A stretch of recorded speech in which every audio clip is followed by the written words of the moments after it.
All of student good morning. मैं Vinayak online classes जोमनेर by HL sir आपका हार्दिक स्वागत और अभिनंदन करता है। दोस्तों, आज का जो वीडियो है, पिछला वीडियो में मैंने आपको ब्लड के जो भी बेसिक बातें थी, आरबीसी, डब्ल्यूबीसी और रक्तदाब, ब्लड ग्रुप हो गया था। दोस्तों, हृदय के बारे में भी कुछ बातचीत हो गई थी। आज अपना जो टॉपिक है वो है मनुष्य में रक्त परिसंचरण। दोस्तों, ब्लड सर्कुलेशन, मनुष्य के अंदर ब्लड सर्कुलेशन कैसे होता है दोस्तों, तो हम उसकी बात करने जा रहे हैं। तो दोस्तों, मैं अपने वीडियो को पढ़ाने से पहले सभी से ये आशा करता हूँ कि आप सभी स्वस्थ होंगे, ठीक ठाक होंगे और आपकी पढ़ाई अच्छी चल रही होगी। दोस्तों, इस वीडियो को लाइक और शेयर और सब्सक्राइबर करना ना भूलें। दोस्तों, इस वीडियो को इतना शेयर करो जितने अपने दोस्त हैं उनको ये वीडियो वो देख सकें और अपनी जो भी एग्जाम है उसमें अच्छे अंक प्राप्त कर सकें। तो दोस्तों, मैं जो वीडियो लेके आया हूँ बहुत ही इम्पोर्टेंट टॉपिक है।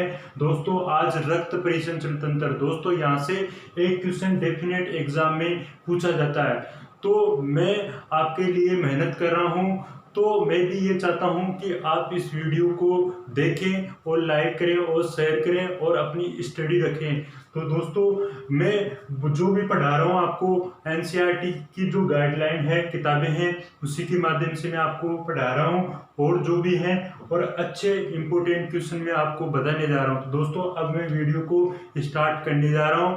तो दोस्तों, आगे बढ़ते हैं।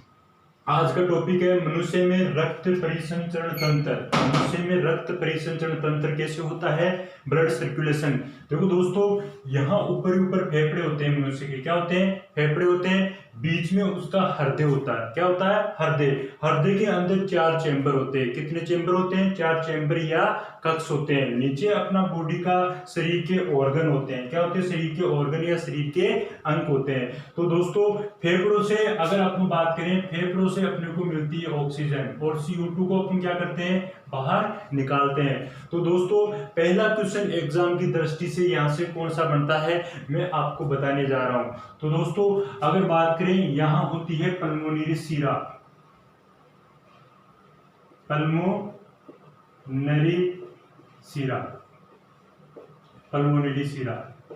और यहाँ पे ये अपवाद एक प्रकार का, वैसे अपवाद, इसी को अपन बोल सकते हैं पुपसी सीरा। पुपसीय सीरा, पुपसी सीरा। तो अपन दोस्तों अगर बात करें तो फेफड़ों से जो रक्त आता है, जो ऑर्गन होता है, फेफड़े अपने ऑर्गन होते हैं शरीर के, तो वहां से जो रक्त आता है वो कैसा रक्त आता है? वो आता है शुद्ध रक्त। कैसा रक्त आता है? शुद्ध रक्त। शुद्ध रक्त। शुद्ध रक्त को बोलते हैं ऑक्सीजनित रक्त। मतलब ऑक्सीजन की मात्रा होती है। क्या होती है? ऑक्सीजन की मात्रा होती है। पहला क्वेश्चन ये बनता है दोस्तों यहाँ पे, भाई ये ऑर्गन, बॉडी के जो ऑर्गन है, जो फेफड़े हैं, फेफड़ों से जो रक्त आता है सर्वप्रथम हृदय के कौन से कक्ष में आता है? तो दोस्तों, वो कक्ष है बायां आलिंद। बायां आलिंद के अंदर ब्लड का, हृदय के अंदर बायां आलिंद में सर्वप्रथम रक्त आता है। और वो कौन सी सीरा लेके आती है? पल्मोनरी सीरा या पुपसी सीरा। और कौन कैसा रक्त लेके आती है? शुद्ध रक्त लेके आती है। दूसरा क्वेश्चन ये बनता है दोस्तों यहाँ से, भाई इसमें जब ब्लड आता है तो पहले मतलब हृदय के कौन से कक्ष में आता है? तो बायां आलिंद में। और पहला क्वेश्चन ये बनता है, कौन लेके आती है? पल्मोनरी सीरा। और कहां? बॉडी के ऑर्गन, अंगों से लेके आती है। और कैसा रक्त होता है? शुद्ध रक्त। दोस्तों, यहां रक्त आने के बाद में, दाएं आलिंद में रक्त आने के बाद में ये कहा जाता है? बाएं आलिंद में। कहा जाता है? बाएं आलिंद में। जब बाएं आलिंद में जब दबाव बनेगा तो रक्त कहां चला जाएगा? बाएं नीले में। यहां कपाट लगे रहते हैं, उस कपाट का नाम है दिवल्ली कपाट।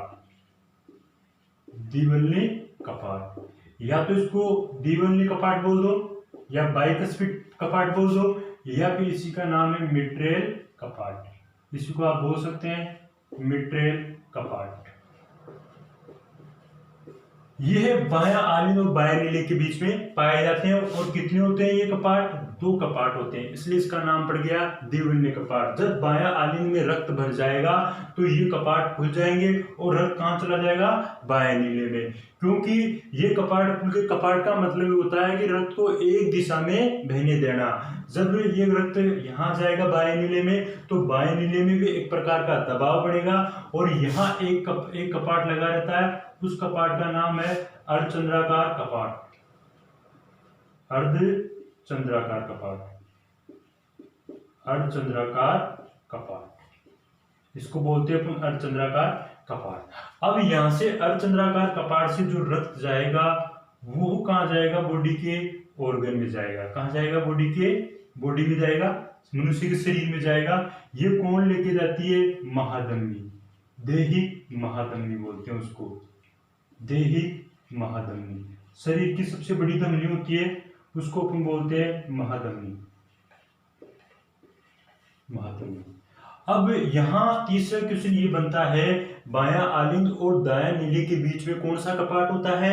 उसको अपन बोलते हैं, तीसरा क्वेश्चन ये बनता है द्विविलीय कपाट होता है। इसके बीच में कौन सा कपाट होता है? द्विविलीय। चौथा क्वेश्चन ये बनता है, यहाँ पे कौन सा कपाट पाया जाता है? बाएं नीले के अंदर, बाएं नीले के अंदर जो कपाट पाया जाता है उसका नाम है अर्धचंद्राकार कपाट होता है। अब अर्धचंद्राकार कपाट जब यह जो होता है, अगर बात करें तो ये मोटी भित्ति का होता है, इसकी भित्ति मोटी होती है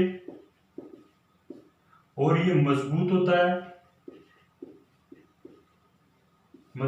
है, और खराब होने पर चेंज किया जा सकता है। खराब होने पर चेंज कर सकते हैं अपन। अगर ये खराब हो गया तो आप खराब होने पर इसको चेंज कर सकते हैं।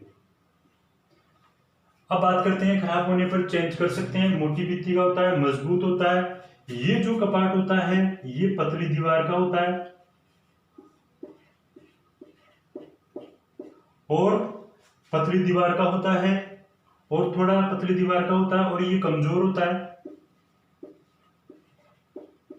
और सबसे छोटा होता है। कमजोर बता सकते हैं या फिर सबसे छोटा। अगर सबसे छोटा आपको पूछें कौन सा चेंबर है तो आप बता सकते हैं दाएं नीले। और सबसे बड़ा की अगर अपन बात करें तो वो होता है बाएं नीले के अंदर। तो दोस्तों अब आगे बढ़ेंगे। अगला क्वेश्चन ये बनता है पांचवा क्वेश्चन। भाई जब अर्धचंद्रा कपाट में जब बाएं नीले के अंदर रक्त भर जाएगा तो यहाँ से दबाव उत्पन्न होगा। दबाव होगा तो अर्धचंद्रा का कपाट खुलेगा और रक्त महाधमनी के द्वारा कहाँ पहुंचाया जाता है? रक्त को बॉडी के अंदर, मानव के शरीर में पहुंचाया जाता है। शरीर के ऑर्गन में पहुंचाया जाता है। किसके माध्यम से? महाधमनी के माध्यम से। ये मोटी भित्ति का होता है, मजबूत होता है, सबसे बड़ा होता है बाएं नीले। तो अपन बात करते हैं अब बॉडी से ये रक्त कहाँ जाता है दोस्तों? दाएं नीले में जाता है, दाएं आलिंद में जाता है। और यहाँ पे अशुद्ध रक्त ही रहता है, यहाँ शुद्ध रक्त रहता है, शुद्ध रक्त।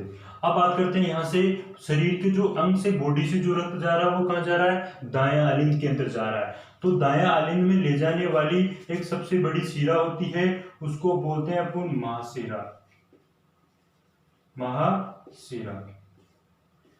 के द्वारा। तो यहाँ एक महाशिरा होती है, एक तो अग्र होती है और दूसरी कैसे होती है? पश्य होती है। अग्र और पश्य होती है। अग्र और पश्य दो महाशिराएं होती है। जो अग्र होती है वो शरीर से रक्त लेके जाती है दाएं आलिंद के अंदर। जो पश्य शिरा होती है, महाशिरा होती है, वो रक्त अपने पेट वाले भाग से रक्त को ले जाती है, नीचे जो ऑर्गन होते हैं उनसे लेके जाती है पेट वाले से। और अगर बात करें यहाँ से जो रक्त ले जा रही है महाशिरा से दाएं आलिंद में, महाशिरा बॉडी से रक्त कहाँ ले जा रही है? दाएं आलिंद के लिए ले जा रही है। तो यहाँ शरीर से जो रक्त निकलेगा वो कैसा रक्त होता है? अशुद्ध रक्त होता है। कैसा रक्त होता है? अशुद्ध रक्त होता है। तो 6 नंबर का अगर बात करें, 6 नंबर क्वेश्चन इंपोर्टेंट ये बनता है, हर शरीर से रक्त दाएं आलिंद में कौन ले जा रही है, महाशिरा ले जा रही है। कौन ले जा रही है, महाशिरा। और कैसा रक्त होता है, अशुद्ध रक्त होता है। और यहाँ से फिर जो रक्त आ रहा है वो दाएं आलिंद में आ रहा है, और यहाँ फिर एक कपाट लगा रहता है, उस कपाट का नाम है अर्धचंद्राकार कपाट होता है। फिर यहाँ दाएं नीले में दबाव बढ़ेगा रक्त का, तो फिर ये रक्त कहाँ जाता है, फेफड़ों में जाता है। कहाँ जाता है ये रक्त, फेफड़ों में। तो ये ले जाती कौन है, दाएं नीले से रक्त फेफड़ों में कौन ले जाती है, तो अपन बात कर सकते हैं यहाँ पल्मोनरी धमनी। कौन ले जाती है, पल्मोनरी धमनी। ये भी एक प्रकार का क्या है, अपवाद है। वैसे आनी चाहिए क्या, यहाँ पे सीरा आनी चाहिए, लेकिन यहाँ पल्मोनरी धमनी होती है। अगर बात करें इसमें जो रक्त होता है वो कैसा होता है, अशुद्ध रक्त होता है, और इसमें CO2 की मात्रा क्या होती है, अधिक होती है। अब दायां आलिंद और दाएं नीले के बीच में जो कपाट पाया जाता है वो त्रिवलनी कपाट पाया जाता है। कैसा कपाट पाया जाता है, त्रिवलनी कपाट पाया जाता है। त्रिवलनी कपाट, त्रिवलनी कपाट। तो दोस्तों 6 नंबर का एग्जाम की दृष्टि से क्वेश्चन बनता है कि शरीर से दायां आलिंद में रक्त कौन लेके आ रहा है, महाशिरा में। लेकिन दायां आलिंद और दाएं नीले के बीच में कौन सा कपाट होता है, त्रिवलनी कपाट होता है। तो ये भी एक प्रकार का 7वां नंबर क्वेश्चन बनता है। और 8वां जो क्वेश्चन बनता है वो होता है पल्मोनरी शिरा रक्त को कहाँ ले जा रही है, फेफड़ों में ले जा रही है। तो यहाँ ये 5-7 क्वेश्चन यहाँ से बनते हैं दोस्तों, इंपोर्टेंट बनते हैं। तो मैं इस टॉपिक को एक बार वापस रिवाइज कर रहा हूँ और उसके बाद में फिर अपन आगे बढ़ेंगे। दोस्तों बॉडी के जो ऑर्गन होते हैं, शरीर के जो ऑर्गन होते हैं, फेफड़े, फेफड़ों में क्या होता है, ऑक्सीजन आती है। क्या होती है, ऑक्सीजन। और CO2 क्या करता है, ये बाहर करता है। तो यहाँ अगर बात करें तो यहाँ से जब फेफड़ों को ऑक्सीजन मिलेगी तो रक्त का क्या होगा, ऑक्सीकरण होगा। जब यहाँ से शरीर से अनऑक्सीकृत रक्त आएगा फेफड़ों के अंदर, यहाँ तो अशुद्ध रक्त बहता है दाईं तरफ, तो बाईं तरफ कौन सा रक्त बहता है, शुद्ध रक्त बहता है। तो अपने फेफड़ों से जो शरीर से जो रक्त आ रहा है वो अनऑक्सीकृत रक्त आ रहा है, अशुद्ध रक्त आ रहा है, वो फेफड़ों में आके क्या हो जाता है, शुद्ध हो जाता है रक्त। जब शुद्ध हुआ, शुद्ध कैसे हुआ, जब ऑक्सीजन मिली तो रक्त का ऑक्सीकरण हो गया। ऑक्सीकरण हो गया तो रक्त सर्वप्रथम हृदय के कौन से कक्ष में आता है, बाएं आलिंद में आता है ये। और बाएं आलिंद में आता है कौन लेके आती है, पल्मोनरी शिरा लेके आती है। तो पहला क्वेश्चन इंपोर्टेंट ये बनता है। और कौन से चेंबर में आता है, दाएं आलिंद में। दूसरा क्वेश्चन ये बनता है। तीसरा क्वेश्चन ये बनता है, बायां आलिंद और बायां नीले के बीच में एक कपाट पाया जाता है, उस कपाट का नाम है द्विवलनी कपाट होता है या मिट्रेल कपाट कहते हैं। चौथा क्वेश्चन ये बनता है, जब बाएं नीले में जब रक्त इकट्ठा हो जाएगा तो वो फिर यहाँ एक कपाट लगा रहता है, अर्धचंद्राकार कपाट। यहाँ से रक्त बाहर निकलता है और कौन लेके जाती है, कहाँ से रक्त निकलता है, बाएं नीले से जो रक्त निकलता है कौन से कपाट के द्वारा, अर्धचंद्राकार कपाट के द्वारा। और ये चौथा क्वेश्चन बनता है। एग्जाम की दृष्टि से 5वां क्वेश्चन ये बनता है, वह दैहिक महाधमनी रक्त को कहाँ ले जाती है, बॉडी में, शरीर में ले जाती है। और अगर अपन बात करें ये बाएं नीले होता है, मोटी भित्ति वाला मजबूत सबसे बड़ा होता है, और इधर जो दायां नीले होता है ये पतली दीवार वाला सबसे छोटा होता है। जब यहाँ शरीर में, जब बॉडी के अंग में जब रक्त आ जाता है तो यहाँ रक्त क्या हो जाता है, अशुद्ध हो जाता है। जब अशुद्ध रक्त है, इसको अशुद्ध रक्त को महाशिरा कहाँ डालती है, ले जाके इसको दाएं आलिंद में डालती है। 2 महाशिरा होती है, अग्र होती है, एक पश्च होती है। अग्र महाशिरा होती है अपने मस्तिष्क वाली होती है, और जो पश्चिम महाशिरा होती है जो अपने पेट वाले भाग की होती है। तो ये रक्त को कहाँ डालती है, दाएं आलिंद में। तो दोस्तों ये भी अपना एक क्वेश्चन बनता है, भाई बॉडी से जो रक्त आता है वो डायरेक्टली कहाँ जाता है, अपने शरीर के अंदर जाता है। तो वो छठा यहाँ से हो गया, ये 7वां क्वेश्चन बन गया, और ये 8वां बन गया, और ये क्या बन गया, 9वां क्वेश्चन बन जाता है। तो यहाँ दाएं आलिंद में कौन डाल रही है, महाशिरा डाल रही है। और फिर दाएं आलिंद से रक्त कहाँ जा रहा है, दाएं नीले में जा रहा है। यहाँ एक बीच में कपाट लगा रहता है, वो कपाट कौन सा है, त्रिवलनी कपाट। ये 8वां क्वेश्चन बनता है एग्जाम की दृष्टि से। और 9वां क्वेश्चन ये बनता है, भाई यहाँ से दाएं नीले से जो रक्त अर्धचंद्राकार कपाट के द्वारा रक्त कहाँ जा रहा है, फेफड़ों में जा रहा है। कौन ले जा रही है? पल्मोनरी धमनी लेके जा रही है। कैसा रक्त होता है? अशुद्ध रक्त। तो अपनी दाईं तरफ तो कैसा रक्त होता है? अशुद्ध रक्त होता है। बाईं तरफ कैसा होता है? शुद्ध रक्त होता है। अगर अपन बात करें अपने दोहरा परिसंचरण, मनुष्य में दोहरा परिसंचरण तंत्र कैसे होता है? पहले तो रक्त बाईं तरफ से गुजरता है तो वो कैसा रक्त होता है? शुद्ध रक्त होता है। फिर दाईं तरफ से गुजरता है रक्त, वो कैसा होता है? अशुद्ध रक्त होता है। इसी को अपन बोलते हैं दोहरा परिसंचरण। लेकिन यहाँ से जब बॉडी से जब एक चक्कर वापस लगा के आ जाता है 0.8 सेकंड का जो समय होता है, इसी को अपन बोलते हैं हृदय की एक धड़कन या हृदय का एक चक्कर बोलते हैं। तो दोस्तों इतना मैंने आपको बताया। अब अपन आगे बढ़ेंगे। अब अपन आगे की बात करेंगे। भाई द्विवल्ली कपाट, मनुष्य के शरीर में कितने कपाट पाए जाते हैं? लब लब की आवाज कहाँ से आती है, उसके बारे में अपन बात करेंगे। और मनुष्य के हृदय की धड़कन कितनी बार धड़कती है, हृदय चक्कर काल कितना होता है, 0.8 सेकंड होता है, वो अपन आगे बात करेंगे।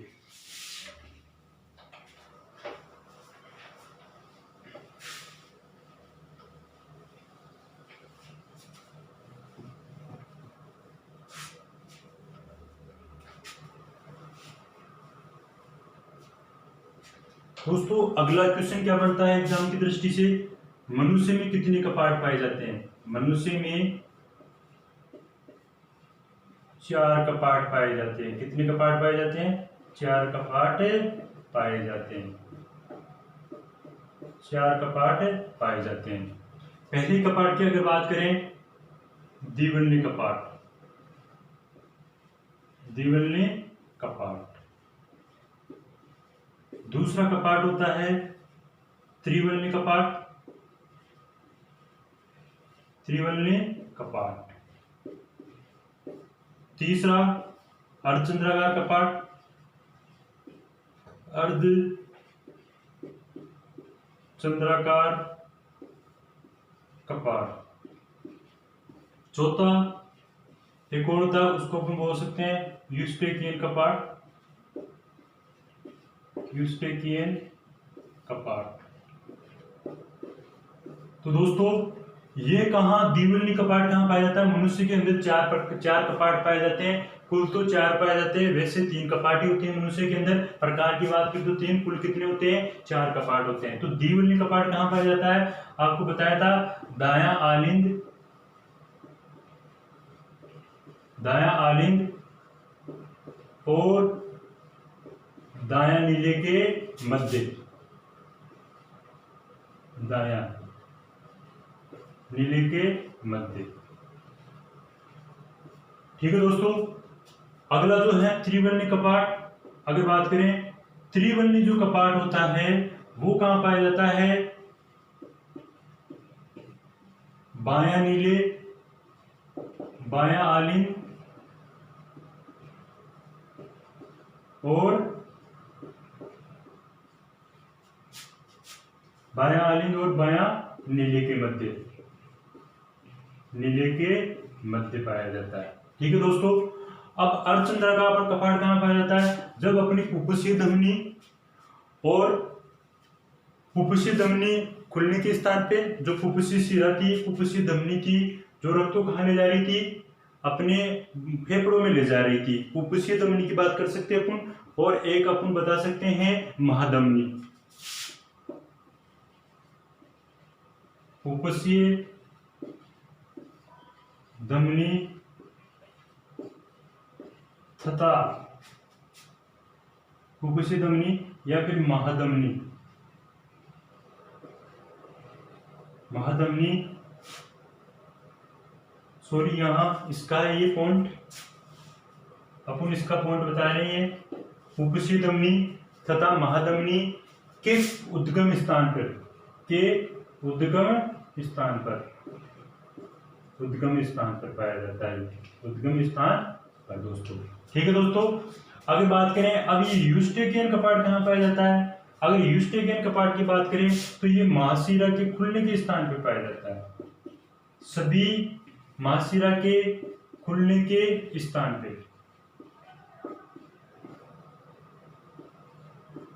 के स्थान पर पाए जाते हैं। और यह कौन से स्थान पे हैं? दोनों नीले के अंदर। कहाँ है ये? नीले में। नीले के अंदर बता सकते हो आप कौन से भाग में? नीले भाग में। तो दोस्तों 4 कपाट होते हैं। पहला है द्विवल्ली कपाट, जो दायां आलिंद और दायां नीले के मध्य। दूसरा है त्रिवल्ली कपाट, ये होता है बायां आलिंद और बायां नीले के मध्य। तीसरा है अर्धचंद्रा कपाट, ये पुप्पसी धमनी तथा माध्यमी के खुलने के स्थान पर या उद्गम स्थान पर पाया जाता है। और युष्टिकिन कपाट महाशिरा के खुलने के स्थान पर और नीले भाग के अंदर। अब बात करते हैं, दो धमनियां उत्पन्न होती है, दो धमनियां, वो दोनों धमनियां कहाँ होती है? पहली की अगर बात करें, एक होती है लब धमनी, लब, ये कहां से होती है? ये जब कपाट बंद होता है, जब द्विवल्ली और त्रिवल्ली जब द्विवल्ली और त्रिवल्ली कपाट जब बंद होते हैं तो लब की आवाज आती है। कौन सी आवाज आती है? लब की। अर्धचंद्राकार कपाट जब बंद होते हैं तो डब की आवाज आती है। पहली धमनी जो होती है वो लब की होती है, दूसरी धमनी कैसे होती है? डब की होती है। तो अपन बता सकते हैं यहाँ द्विवल्ली व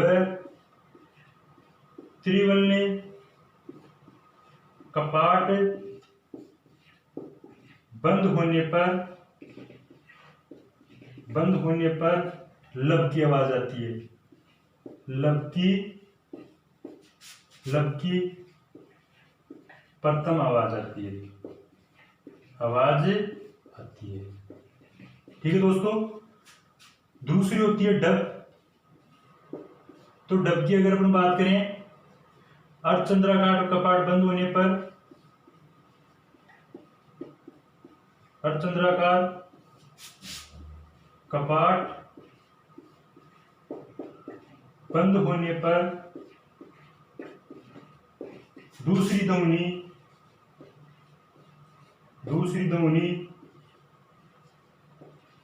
डब की आती है। किसकी आती है? डब की आती है। तो दोस्तों दो धमनियां होती है मनुष्य के अंदर, एक तो लब, दूसरी डब। द्विवल्ली और त्रिवल्ली कपाट बंद होने पर लब की प्रथम धमनी आती है, डब की। अर्धचंद्राकार कपाट बंद होने पर कौन सी धमनी आती है? अर्धचंद्राकार जब कपाट बंद होंगे तो होने पर दूसरी धमनी कौन सी आती है? डब की आती है। एक लब, दूसरी डब की आती है। तो दोस्तों ठीक है, अब अपन आगे बढ़ेंगे। ध्वनियों की आवाज अगर अपन के लिए किससे मापते हैं तो स्टेथोस्कोप से हृदय की धड़कन को, या फिर ध्वनि को, हृदय की जो धड़कन है या ध्वनि है उसको एक यंत्र होता है, उस यंत्र का नाम है स्टेथोस्कोप से। दूसरा दोस्तों अगर बात करें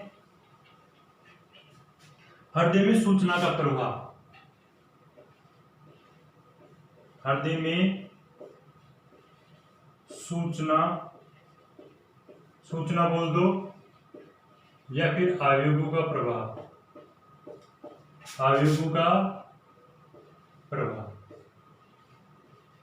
वो अपन बात करते हैं हृदय के बारे में। हृदय में सूचना का प्रवाह या आवेगों का प्रवाह, गति होती है इसके अंदर जो सूचना जाती है। तो अपन पहले हृदय का चित्र बनाते हैं।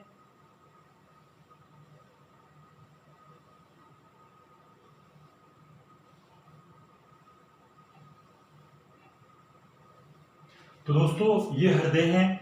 तो हृदय की बात करें, वही मैंने आपको बताया था, ये लेफ्ट वाला राइट वाला आलिंद और ये लेफ्ट वाला आलिंद हो गया, ये नीले हो गया, इसको बोल सकते हैं आरे,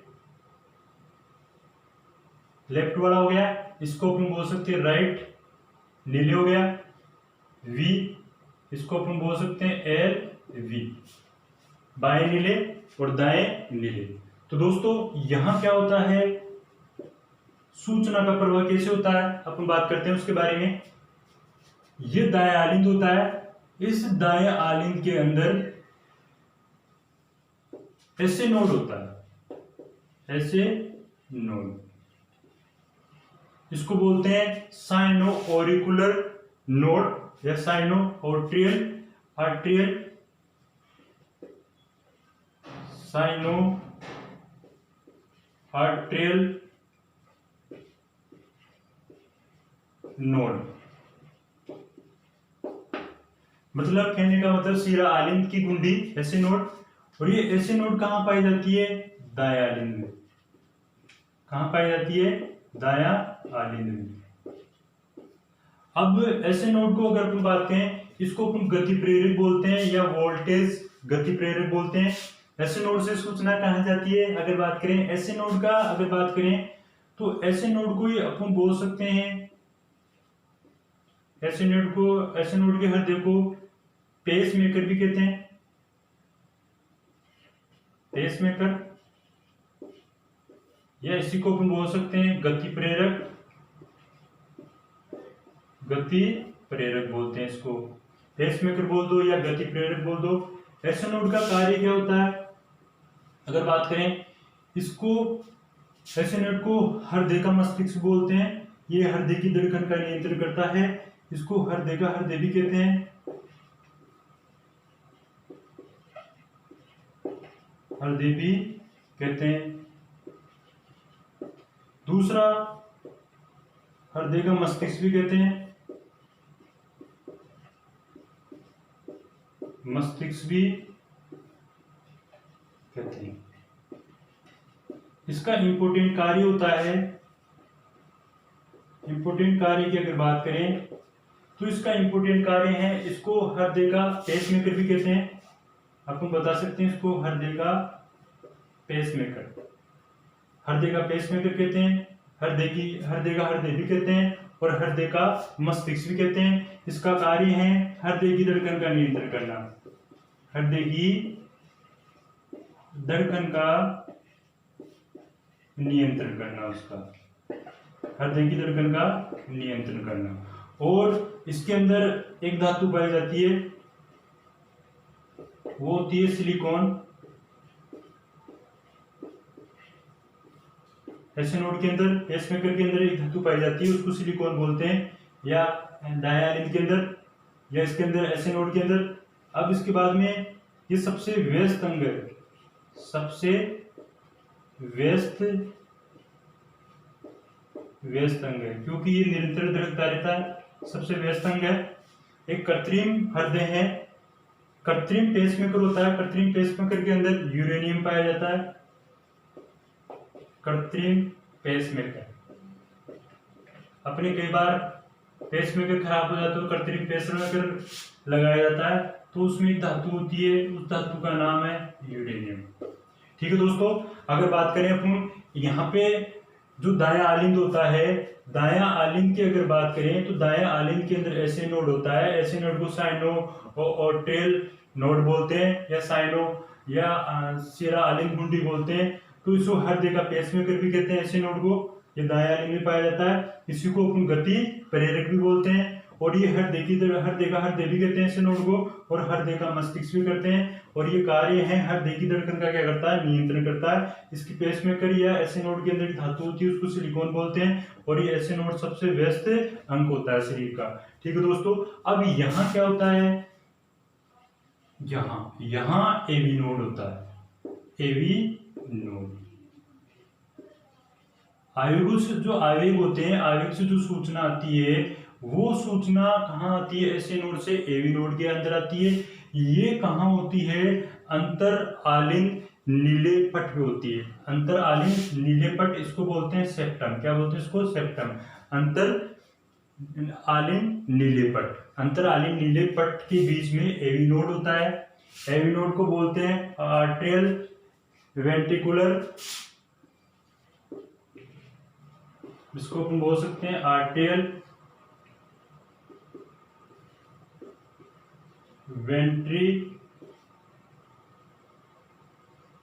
वेंट्रिकुलर, या इसी को अपन बोल सकते हैं नोड, या इसी का दूसरा नाम है अपन बता सकते हैं हिंदी में आलिंद